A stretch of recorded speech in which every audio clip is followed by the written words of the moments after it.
तो अब इस प्रॉब्लम को समझते हैं। देखिए, सेम पेशेंट है, सेम इंसान है, सेम पॉलिसी है। आप कैशलेस के रूट के थ्रू जाएँगे तो आपको 16,000 रुपए एक्स्ट्रा देने पड़ेंगे।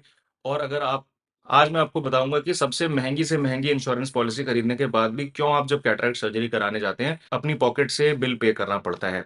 इसका रीज़न है कैशलेस प्रोसेस। कैशलेस टर्म सुनने में बहुत अच्छा लगता है, लेकिन एक्चुअली ये थोड़ा-सा डिसेप्टिव है, क्योंकि कैशलेस प्रोसेस एक्चुअली में कैशलेस होता नहीं है, उसमें इवेंचुअली आपको कुछ ना कुछ अमाउंट पे करना पड़ जाता है। और इसका सबसे बड़ा रीज़न है लैक ऑफ नॉलेज। पेशेंट्स को क्योंकि अपने राइट्स की और अपने लिमिट्स की, पॉलिसीज़ के बारे में कुछ पता ही नहीं होता, इसलिए जनरली वो लोग इस ट्रैप के अंदर आ जाते हैं। कैशलेस प्रोसेस के अंदर आपको एक देखो फैसिलिटी दी जाती है, जिसमें कि आपको अपनी तरफ से बिल्कुल भी दिमाग नहीं लगाना, बहुत ही स्मूथ राइड होती है, कुछ आपको पता नहीं करना कि क्या हो रहा है।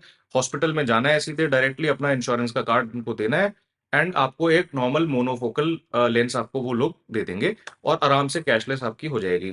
बट अब प्रॉब्लम इसमें ये है कि आपकी कई बार 90% ऑफ द केसेज़ में हम देखते हैं कि आपकी जो एक्चुअल पॉलिसी का लिमिट है, जो उसका वर्थ है, वो कहीं ज़्यादा है। लेट अस से 50,000 तक तो मैंने बहुत जनरली देखा है। 45 टू 50,000 तक का आपको लिमिट होता है, बट आपको मिलता सिर्फ 30,000 के अप्रॉक्स है। सो सबसे पहले इस चीज़ का वेरिफिकेशन करना बहुत ज़रूरी है। तो आपने सबसे पहले एक बार अपने एजेंट को, जिसने आपकी हेल्थ इंश्योरेंस पॉलिसी कराई है, या अपने एचआर को ईमेल लिखिए या उनको कॉल करके कॉन्टैक्ट करें और उनसे पूछें कि आपका जो लिमिट है कैटरेक्ट सर्जरी के लिए कितना है। 99% चांसेस है कि आपकी लिमिट जो होगी वो अराउंड 45 से 50,000 के आसपास होगी।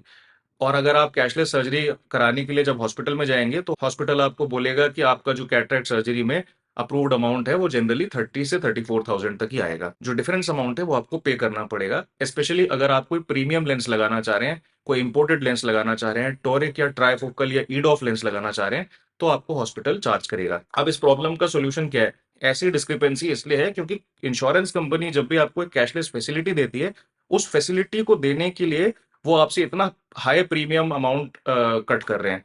तो आपने करना क्या है, सबसे पहले तो ये पूछिए अपने एजेंट या एचआर से कि आपके इंश्योरेंस में रिइंबर्समेंट प्रोसेस में कितना अमाउंट आपको रिइंबर्सेबल है। सेकेंडली, किसी तरीके के लेंस के इम्प्लांट या कैटरेक्ट सर्जरी की कॉस्ट पे कोई कैपिंग तो नहीं है। थर्डली, आपका 2 इयर्स का वेटिंग पीरियड ओवर हो गया है कि नहीं। और लास्टली, कोई प्री एग्जिस्टिंग डिजीज या कोई ऐसा क्लॉज तो नहीं है जिसकी वजह से आपका रिइंबर्समेंट प्रोसेस रुक जाएगा। बिलीव मी, आप अगर इनसे ये पूछेंगे तो 99% वो लोग आपको बोलेंगे कि आप रिइंबर्समेंट मत कराओ, आप सिर्फ कैशलेस ही कराओ।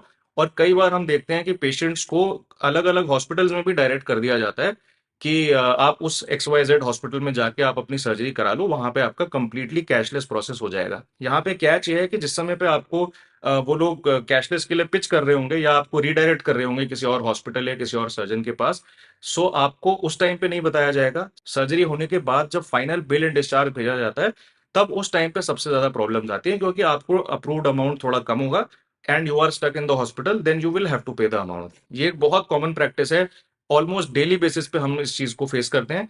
सो अब इससे बचने का तरीका क्या है? जब आपने सारे पॉइंट डिस्कस कर लिए हैं, चारों पॉइंट्स अपने एचआर या अपने पॉलिसी के एजेंट से, तो आप उनको कहिए कि मुझे जी सिर्फ रिइंबर्समेंट कराना है, मुझे कैशलेस नहीं चाहिए। उसके बाद आप कैशलेस को छोड़ दीजिए, आप रिइंबर्समेंट के लिए प्रोसेस स्टार्ट करिए और सारे अपना बिल्स, अपने डिस्चार्ज, अपने सारे इवन ओपीडी, आईपीडी के बिल्स, ब्रेकअप बिल, इम्प्लांट का टैक्स इनवॉइस, आपके टेस्ट के रिपोर्ट्स, आपका प्रिस्क्रिप्शन, आपका स्कैन्स, ये सारे के सारे कलेक्ट करिए और आप इसको अपना क्लेम फॉर्म में भर के उसको अपना रिइंबर्समेंट के लिए कैंसिल चेक के साथ डाल दीजिए। और रिइंबर्समेंट प्रोसेस कराने से पहले आप हमेशा अपने एजेंट को और अपने एचआर को वाया ईमेल लूप में लीजिएगा, सो दैट बाद में कोई कंफ्यूजन हो ही ना। आप पहले उनसे कंफर्म करो कि कितना अमाउंट रिइंबर्स होगा, उसके बाद रिइंबर्समेंट के लिए डालिए।